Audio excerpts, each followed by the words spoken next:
Thursday night.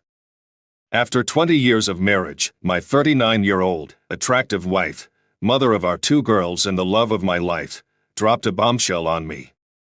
She told me she was going out on a date with a colleague from work the next night. Sarah and I were teenagers when we got married. We'd been together less than a year when she got pregnant with our daughter. We were crazy about each other, got married, and 7 months later, we welcomed Emily into our lives. Our marriage was filled with love, and we had 2 wonderful kids who adored both of us. I built my landscaping business from scratch, and it grew into a multi-million-dollar enterprise, giving us a comfortable and satisfying life. Never in a million years did I expect to hear something like that from her. It hit me like a ton of bricks as I sat on the couch with a glass of scotch while she told me that since the kids went off to university, she had been feeling depressed and unhappy. I thought we had the perfect marriage, so this news was a heavy blow.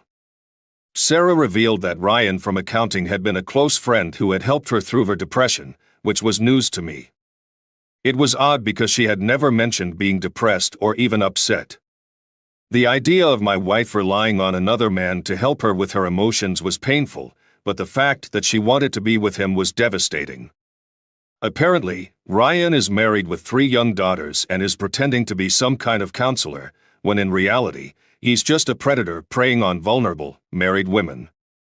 He sees them as easy targets because he knows they're susceptible and detached. Sarah said, "Michael, I can't keep this from you. I hope you understand, but I need to do this for myself. It might sound selfish, but just give me one night to see how it goes." I was furious and wanted to scream, but I knew how Sarah was. Once she made up her mind about something, there was no changing it. As she finished her announcement, I sat there with a blank expression, staring at her while she nervously sat across from me on the small sofa. The silence was unbearable as I refused to say a word. Instead, I calmly finished my scotch, stood up, and walked out of the room. Sarah followed me, pleading, "Michael, don't ignore me. Stop sulking. This is happening, and I had to tell you before anything happened. I would never cheat on you, and I need you to know everything. We've always been honest with each other." I looked at her, and she must have seen the rage on my face because she pulled her knees up to her chest and curled into a small ball. I went to our bedroom, packed enough clothes and toiletries for 2 days, and walked past Sarah to my car in the garage, not saying a word. She followed me, begging, "Please, Michael, don't go. It'll be okay. It's just one date, one night. After 20 years, surely you can give me that." I shook my head, unable to believe what I was hearing. That Thursday night, I checked into the Ritz-Carlton Hotel. Yes, the Ritz-Carlton. $400 a night, and I didn't care. If I was going to suffer, I was at least going to do it in comfort. The calls and texts from Sarah started right away, but I sent one response and then blocked her number. I told her I wouldn't be in touch until I returned home on Saturday after her betrayal. I'm sure that message hurt her. The next day at work, I had my secretary block all calls from my wife and instructed security not to let her into the building. I had my plan set and wasn't about to change it. I'm Michael Thompson, a man of action. People know me as reliable, someone who follows through, both at work and among friends. At home, I was the easygoing, accommodating guy who kept my macho side in check. It worked for 20 years, but I realize now I should have been more assertive and less complacent. But I loved my wife and treated her like a queen. I remember laughing at a quote once that now hits too close to home: "Treat her like a queen, and she'll treat you like a servant." Those words have become my reality, but I refuse to accept it. On Friday morning, I called my brother, a detective in Miami, and asked him for help. I told him what I needed, and he called James Foster, one of his colleagues who works as a private investigator. "James, this is Sergeant Walker. How are you, my friend? I need a favor. My brother needs your help tonight. Can you send someone to follow his wife and get all the information on this guy by Saturday morning? Run his numbers, get his address and phone number, and text them to me tonight." We also need pictures of them together if possible. It's urgent, but I owe you one, so I'll make it up to you. You need the perp's phone number and address tonight, and as soon as possible. We can dig up the rest of the photos and details tomorrow. What can you work with right now? Yeah, that's what we need. I'll send over the wife's address, the time she's leaving, and her date's name. I've been told he works at Brokers Unlimited and his name is Ryan, so you should be able to track him down easily. His wife gets home at 5 p.m., but we don't know when the date starts, so you'll need someone to leave the house before 5 p.m. to follow his wife when he picks her up. That's all we need for now. Send me the wife's address, and I'll handle the rest. Michael listened intently and smiled as his brother hung up. His plan was falling into place, and he was ready to confront his unfaithful wife. The situation required immediate action since time was of the essence. While Sarah and Ryan were out for dinner, Michael planned to visit Ryan's wife to explain what was happening and where their spouses were at that moment. Next, Michael called one of his old friends, Nick, to get the contact information for an escort service he used. Nick was going through a rough divorce and had no intention of marrying again, relying on an escort to meet his needs. Michael now understood why: no cheating, just sex, and likely cheaper than dealing with an unfaithful wife. The call went smoothly, and Michael arranged a night out with a young, attractive blonde. He added a $1,000 tip due to the unusual circumstances. Michael explained that he wanted a girlfriend experience, where the escort would act as though she'd been his loving partner for a long time. He made it clear that there should be no trouble, and if his wife happened to show up, the girl should not reveal that she was an escort but act as if she were someone he met that night. Michael anticipated that his wife would come and see them together. If she wanted a date with another man, he was prepared to reciprocate, but with a touch of sophistication. They planned to meet at a hotel, have a drink, and get to know each other before the fun began. Sarah, running her real estate business, had an open house every Saturday and never got home before 6 p.m. This Saturday was no exception. Flashing back to Thursday night, after Sarah declared her independence, she sat on the couch reflecting on their conversation, angrily addressing the empty room. I can't believe he acted so childish. The way he left without saying a word, what a jerk. Sarah tried calling and texting Michael, growing increasingly frustrated when he didn't respond until a single text message came through. That message, mentioning betrayal, made her cringe and reconsider her plans. She had viewed the date as just a fun night out, not cheating, and pushed thoughts of betrayal aside. She thought to herself, it's just one fun night. Michael will get over it, and we'll be back to normal. He's overreacting, but he'll forgive me, and I'll make it up to him tomorrow night. He can't say no to me, and I know exactly how to make it right. Friday night, Sarah returned to an empty house and reconsidered her plans. Should she go out with Ryan or cancel and ask Michael to come back? Eager for a fun evening, she decided to go ahead with her plans. She took a warm bath, shaved her legs, applied a luxurious lotion, and sat at her makeup table, transforming her appearance into a sultry vision. She admired the sexy woman in the mirror and smiled as she finished styling her long hair. She took the tags off her short, sexy dress and hung it on the mirror. She pulled on stockings she had never worn for Michael and attached them to a new garter belt she had bought earlier that day. As she adjusted the stockings, she remembered all the times Michael had asked her to dress up sexy. A pang of guilt struck her as she recalled Valentine's Day when Michael had given her sexy lingerie from Victoria's Secret and how she had reacted, questioning if he thought she was a slut and refusing to wear it. She stood still for a minute, contemplating how she had bought herself these provocative stockings for another man. The guilt didn't linger long. She quickly dismissed it and focused on her plans. She slipped into the silk dress, zipped it up, and was pleased with her decision to go without a bra. The result was stunning. She stood before the full-length mirror, admiring her long legs in black stockings and high heels. Her ample breasts jiggled beneath the dress, and her prominent nipples pressed against the thin fabric. Oh my God, I look like a little slut, but this is so much fun, she thought. I can't wait to see Ryan's reaction. But I should be clear, no sex tonight, just dinner and dancing.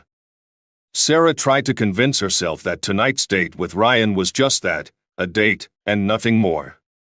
But deep down, she knew she was battling some strong urges. The excitement about the evening had consumed her thoughts for the past month, and tonight was finally going to happen. Despite Michael's seemingly childish behavior, she was determined to enjoy herself.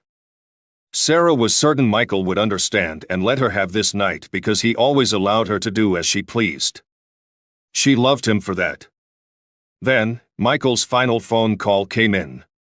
He was giving Sarah one last chance to stop this runaway train and salvage their marriage. It was difficult for Michael to swallow his pride and make this call, but his love for Sarah remained strong. He was prepared to compromise his dignity, humiliate himself, and plead with her to reconsider and cancel the date. Sarah felt a twinge of nervousness and guilt when she saw Michael's name on her phone. She had just admired how sexy she looked in the mirror and knew her intentions were far from innocent. Yet, she really needed to hear from Michael, to make him understand and accept her decision. Michael, thank you for calling. I miss you so much and love you so much. When are you coming home, baby? Sarah said, her voice tinged with a mix of guilt and desperation. Hi, Sarah. I love you too, and that's why I'm calling. I miss you so much, and my heart is breaking because of what you're planning. I'm begging you, don't go on this date. Please stay home, and I'll come to do whatever you want. I promise I'll make you happy and be the man you want me to be. If I'm falling short somewhere, I can fix it. I just want to be with you. Can you please cancel this date and save our marriage? Michael pleaded, his voice breaking with emotion. Hearing the tremor in Michael's voice, Sarah felt a pang of pity. It sounded weak and pitiful, which gave her an undeserved sense of power. She knew he loved her deeply and that Michael would forgive her if he understood her feelings. Their shared history, their children, and his love felt so strong, she was sure they would be together forever. Oh, Michael, I love you so much, and I can't wait to spend the rest of our lives together. I need to do this tonight, and it's not about our love for each other. It's just one night for me to go out and do something impulsive. Please understand and give me this chance, and I promise I will be yours again forever. I know you're hurting, and I'm sorry for that, but you're making too much of this. It's just dinner and a few drinks with a friend. Nothing will happen, and I'll be home tomorrow, ready to be your wife again.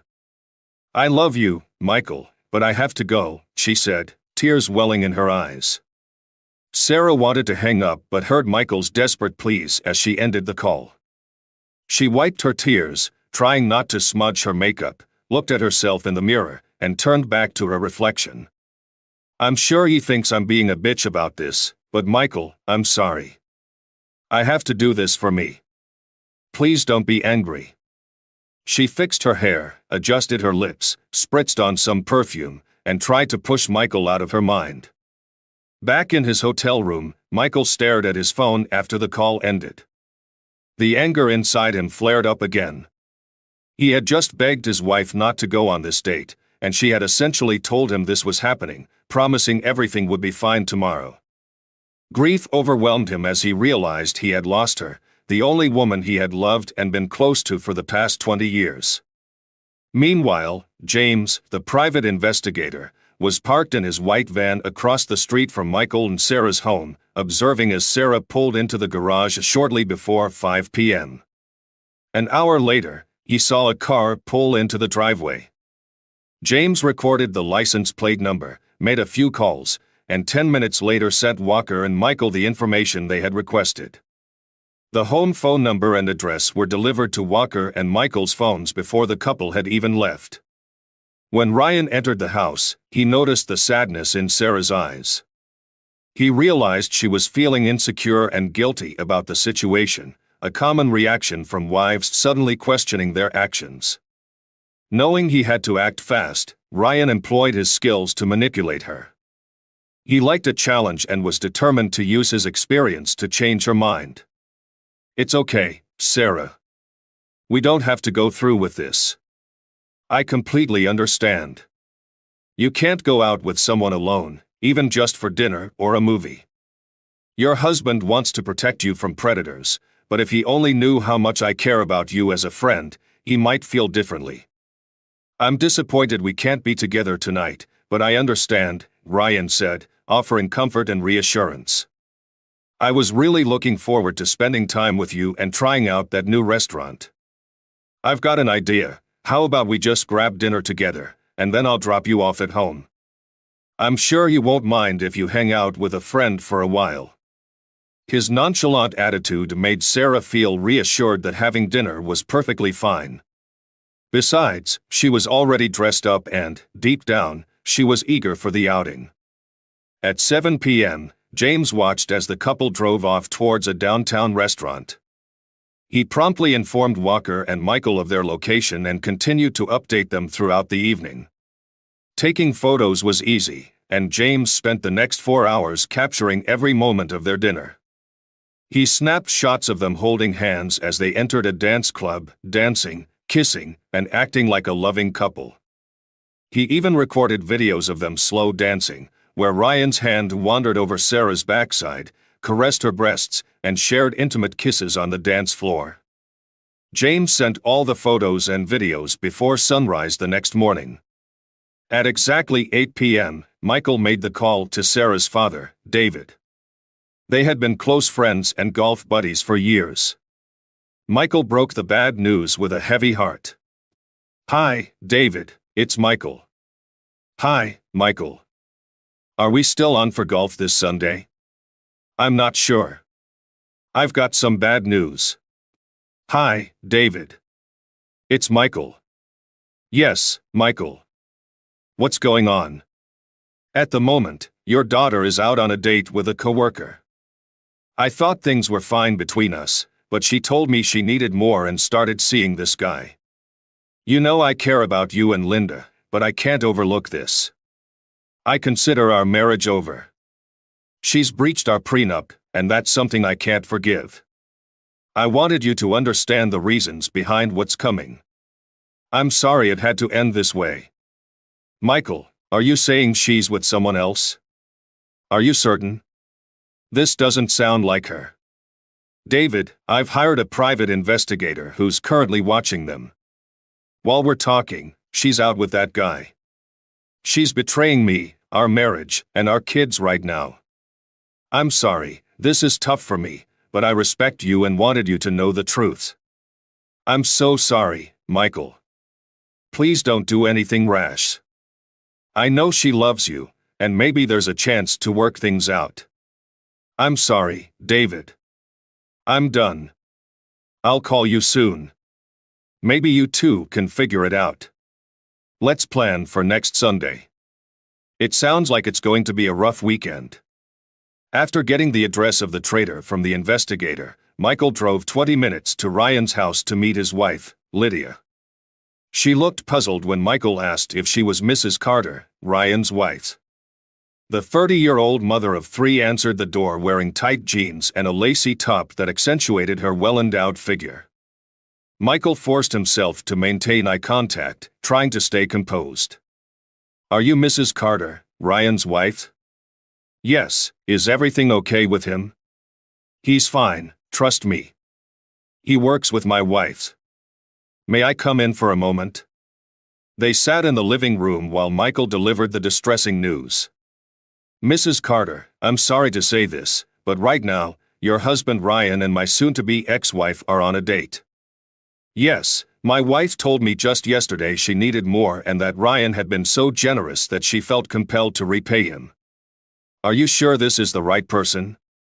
"My Ryan usually plays cards on Friday nights." "Mrs. Carter, I wouldn't be here if I wasn't certain. My private investigator is watching them as we speak. I have photos and videos to show you, but I wanted you to be aware of the situation. I felt terrible leaving her in tears, knowing that this affair might ruin their marriage. But that's the choice Ryan made. Saturday morning arrived. Michael poured himself a cup of the hotel's specialty coffee, savoring its pleasant aroma as he relaxed in his comfy bed. However, the comfort quickly turned to disgust and bitterness when he opened the pictures from the private investigator on his phone. The only silver lining was that Sarah had returned home by 1 a.m., and there hadn't been any sexual activity that night. Michael's rage surged as he reviewed the images of his wife's betrayal. Tears welled up as he watched the video of their kisses and Ryan's hand on Sarah's backside. The sight shattered any hope of reconciliation he had left. He also noticed Sarah's stockings, a gift he had given her months ago, and remembered her indifferent reaction to it. Her betrayal and disregard were unbearable, overwhelming him with a mix of humiliation and inferiority, which eventually morphed into anger. Apparently, Ryan had convinced Sarah to extend their evening beyond dinner and visit his favorite dance club.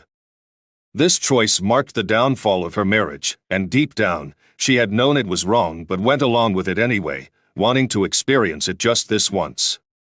With tears in his eyes, Michael felt a sadness unlike anything he had ever known. He had shed tears when his mother passed away and mourned for friends who were no longer around, but this pain was something he had never imagined. As he replayed the video for the third time, pausing at the moment when Ryan was groping her and showing off her stockings, he shouted out into the empty room, "You're going to pay for this." He pondered over it, realizing that while she hadn't slept with Ryan, her actions were still unforgivable, disrespectful, and a complete betrayal of their marriage. On Saturday afternoon, Michael met Candy at the hotel at 2 p.m. They spent the next 2 hours getting acquainted. Michael had been clear about what he wanted, and Candy seemed like the perfect fit for his plans. They arrived back at his house just after 4 p.m., and by 5 p.m., they were in bed together. Before joining her, Michael placed a note he had written for Sarah on the front door. It read, "Sarah, last night you broke our marriage contract and wedding vows, not to mention my heart.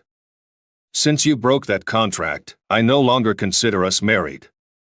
Yes, legally we're still bound, but the contract is over, and now we're both free to do as we please. I plan to take the master bedroom as this is my home. You're welcome to use any other room in the house, but my bed is no longer yours. Your clothes and belongings are in the guest rooms. Please respect my personal space. You got your freedom, and now I have mine. I hope you're happy with your decision and your new life. Love, your ex-husband Michael." He removed his wedding ring and placed it on top of the letter, then took one of his collector knives and cut through the ring and the letter before stabbing the knife into the wooden door. It was the first thing Sarah would see when she got home that evening, at 6:10 p.m. When Sarah returned from work, she was unsettled by the sight of the knife in the door. It was a chilling image that would give anyone the creeps. She cautiously approached the door, scanning for anything else out of place. As she drew closer, she saw the note addressed to her, accompanied by Michael's engagement ring.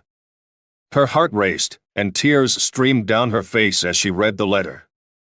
Clutching the ring and letter, she rushed into the house, desperately calling for Michael, her sobs echoing through the darkened hallway. The house was eerily quiet, except for some muffled noises coming from the bedroom. She ascended the stairs, listening at the door for sounds of activity. Anger and disbelief overtook her as she opened the door to find a young, attractive woman riding her husband, her large breasts bouncing with each movement. In stunned silence, Sarah watched the scene unfold. Furious, she screamed at her husband, "How could you, you bastard?" Then she fled the house, tears and rage driving her to her car. She sped over to her sister Lisa's house. Once there, after she had calmed down a bit, she recounted everything to Lisa, how she had caught her husband in bed with another woman and had nowhere else to turn. Her sister tried to comfort her. "This isn't like Michael at all. Of all people, I never thought he'd cheat on you. He's always shown you so much love and respect, more than any other man I know. I was always envious of how he treated you. This isn't like him. Has anything else happened? What do you think caused this, Sarah?" Sobbing quietly, Sarah responded, I don't know. Maybe it's because I went out on a date last night. That's the only thing I can think of that might have set this off. You went on a date? With whom? Just a guy from work.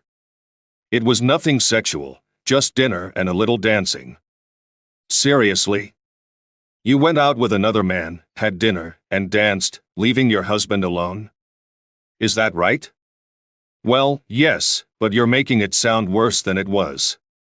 Are you out of your mind? Do you really think Michael would be okay with you going out with someone else? I told him it was just a night out and nothing to do with sex, just some fun. Sarah, you've really messed up. You might have lost your husband and ruined your marriage due to your selfishness and stupidity. You can stay here tonight, but tomorrow you need to go back and try to fix things. I'll call him and ask if you can speak to him, but I can't promise it'll make any difference. Prepare yourself for the worst. I know if my husband were in Michael's shoes, he'd be furious, and Michael is even more determined than Tom. Sarah spent the night alone in Lisa's guest room, crying until early morning and barely sleeping. Lisa texted Michael, asking him to call her back as soon as possible. Michael had always liked Lisa, so he knew why she was reaching out and called her back. Hi, Lisa. How's it going? Hi, Michael. My sister is here, and she's told me everything about what happened at your house tonight. I don't blame you at all. I must say, you got your revenge pretty swiftly. Michael chuckled briefly. Yeah, you know me, Lisa. I don't put up with nonsense, I told Lisa firmly. I know Michael. Look, I get that Sarah messed up, but she's a wreck right now. I can't just cast her aside like that. You two need to have a conversation tomorrow. I'm not sure if you're really going to kick her out, and honestly, I wouldn't blame you if you did. But if she hasn't slept with this guy yet, maybe you should consider working things out.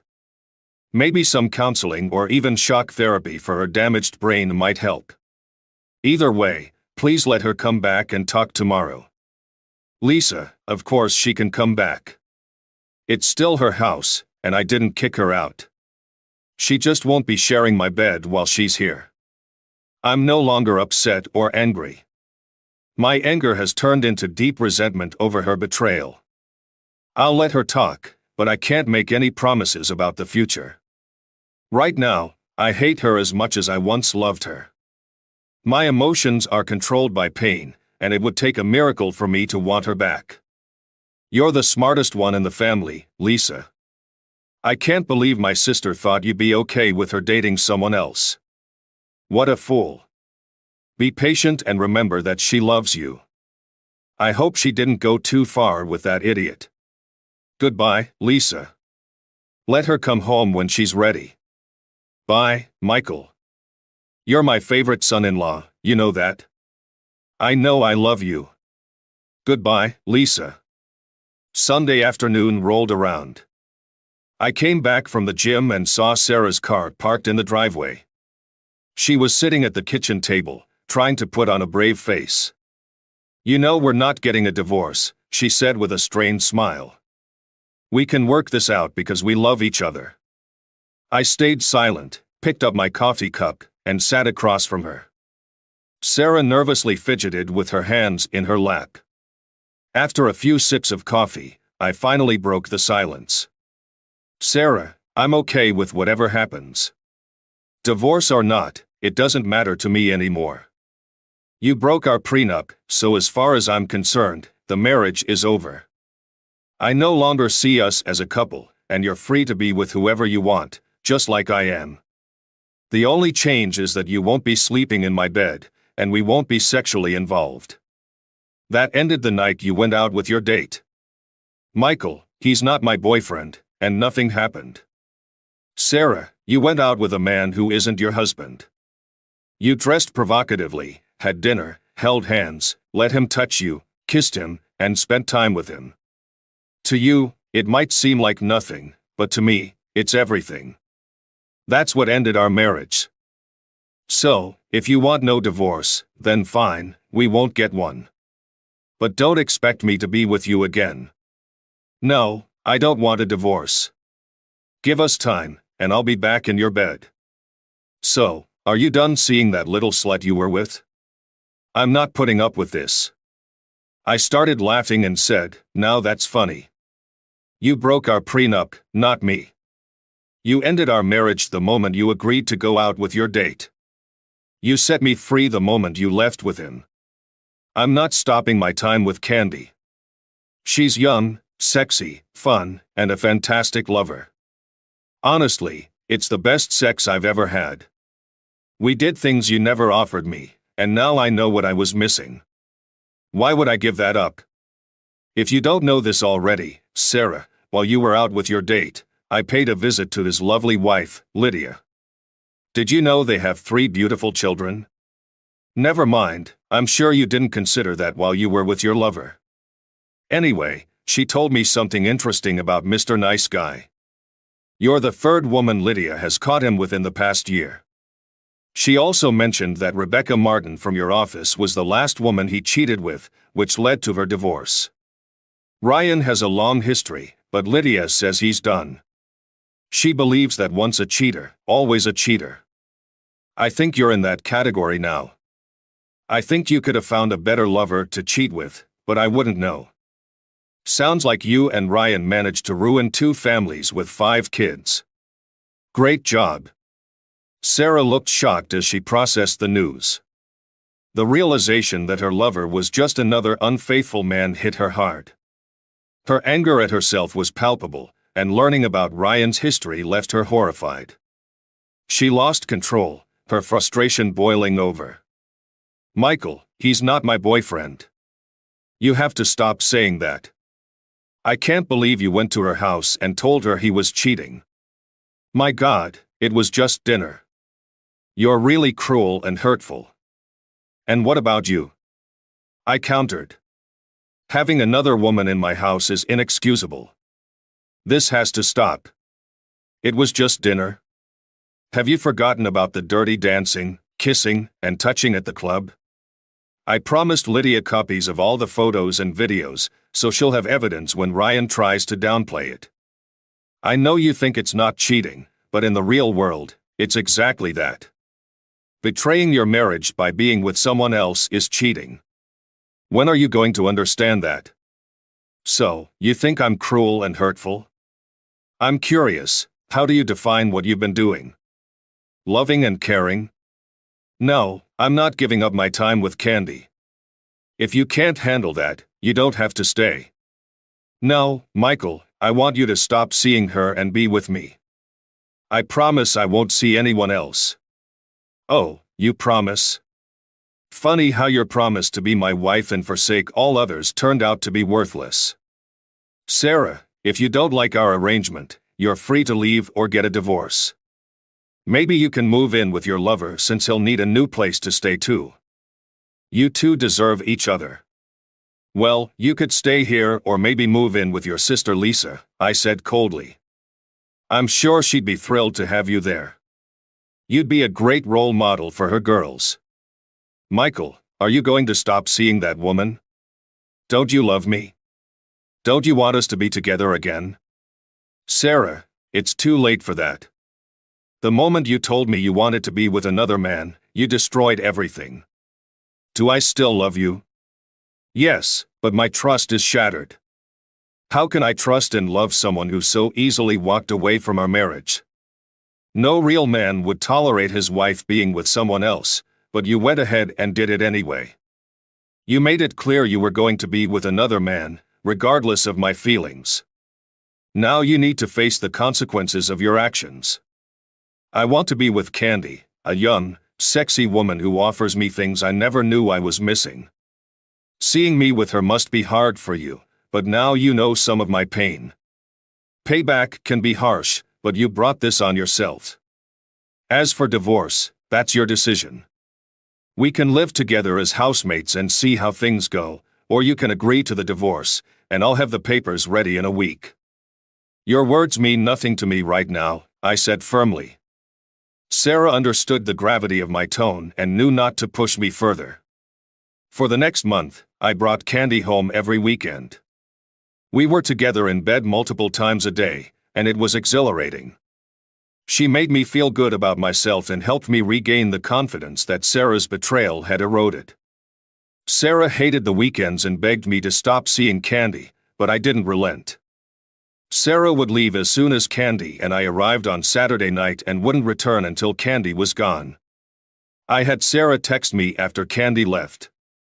I must admit, part of me enjoyed the revenge and the pain it inflicted on Sarah. But as time passed, I started to feel guilty. The excitement with Candy was purely physical, and the cost was becoming too much. After Sarah came back on Sunday night, I told her I wouldn't be seeing Candy for a while and that I was looking for someone else to be with. Sarah begged me to take her back and stop seeing other women. "Michael, you've punished me enough. Every week, I had to watch another woman come into our home and be with the man I love. The pain is unbearable, and I can't stand seeing you with someone else. Please, give me another chance. I know I can't compete with a girl like that, but I can give you love and everything no one else can." Her plea took me by surprise. "Love?" I asked, incredulous. "Do you even know what love is? Love isn't about turning your back on your spouse and dating other men. You broke that promise the moment you decided to be with someone else.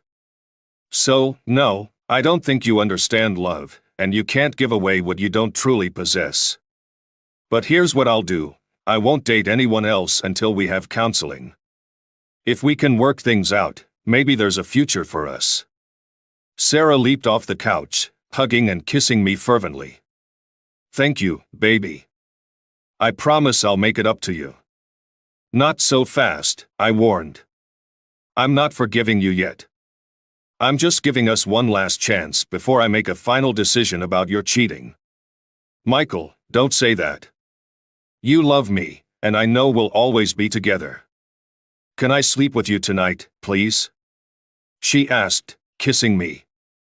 "No, not yet.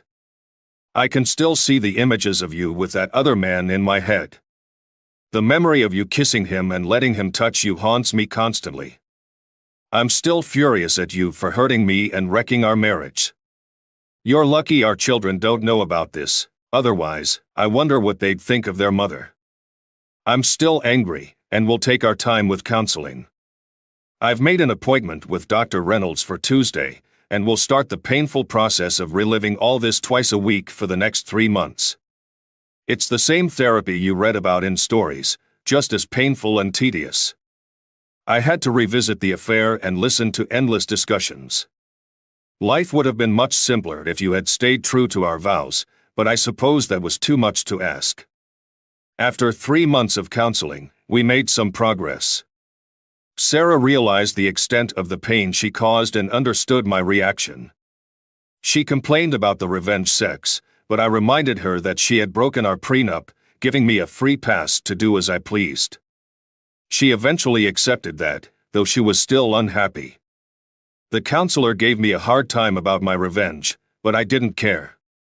I would do it again if I had to. I let Sarah back into the house with a postnuptial agreement. She agreed to forfeit everything if she had any extramarital affairs. She accepted a GPS tracker on her phone, allowed me access to her email and text messages, and promised complete honesty with no cheating. I made it clear that any infidelity, emotional or physical, would result in her being kicked out. She promised never to let another man flirt with her and to remain faithful. Even though Sarah was determined to prove her love and commitment, I couldn't shake Lydia's words from my mind. Once a cheater, always a cheater. A year later, things were somewhat back to normal, but I kept a closer watch on Sarah, knowing the possibility of it happening again. Her sister Lisa and I worked together to make sure Sarah stayed on track. Ryan's divorce had cost him dearly. His wife had kicked him out, took the house, and received alimony and child support for their 3 kids. Ryan was now living in a small studio apartment, broke after paying for his infidelity. Ironically, he lost everything for a few dinners, dances, and kisses. What a fool. Sarah was mortified when she learned about Ryan's previous affairs and how he had caused Laura's divorce. She realized how close she came to ruining her life and family's love. Determined never to repeat her mistakes, she committed to proving her love to me and our children. Despite her efforts, the image of that young woman with her husband haunted her, and she vowed never to let him stray again. Ryan's story was a cautionary tale about the cost of infidelity. 2 years after his divorce from Laura, Eric, an unwilling cuckold, confronted Ryan outside a pub. Hours later, Ryan was found unconscious on the sidewalk, with broken arms, a broken rib, and punctured testicles. Time will tell if Ryan ever learns his lesson. As the saying goes, not one scar on my heart came from an enemy. They came from people who said they loved me.